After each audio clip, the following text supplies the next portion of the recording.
This is it, and see you in July. It was billed as Michael Jackson's 2009 comeback tour. This is it.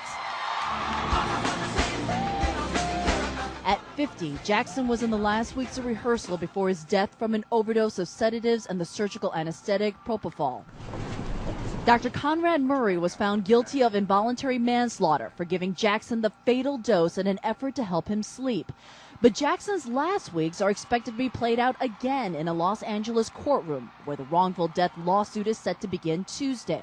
The pop icon's mother, Katherine Jackson, and his children are suing concert promoter AEG Live. What do you think, as his mother, caused his death? I don't know. All I know is they used propofol, and they shouldn't have used it, and they used it in the wrong setting. That's all I know, and that's what causes death.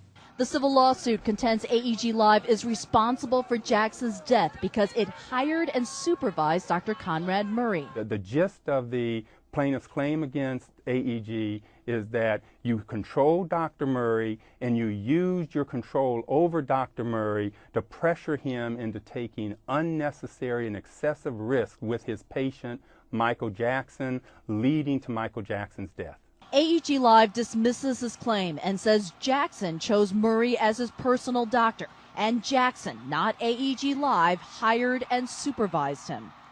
There never was a contract. In fact, what it says, if you look at the drafts explicitly, is that he was chosen by Michael Jackson. He'd be there at Michael Jackson's behest. He'd be Michael Jackson's doctor alone. That this was only being done because Michael Jackson asked for it. Michael Jackson was the only person who could get rid of him at will.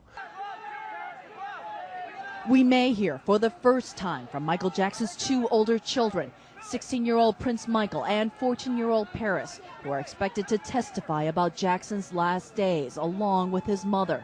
The Jackson lawyers want to call Dr. Murray to testify, but he said he would refuse to answer questions, invoking the Fifth so as not to incriminate himself. It may not hurt the Jackson case at all that Conrad Murray doesn't speak. Actually, his silence may be deafening in the sense that the jury may conclude from his silence that maybe there's something to hide. The trial is expected to last at least 2 months. What's at stake for Katherine and the King of Pop's 3 children?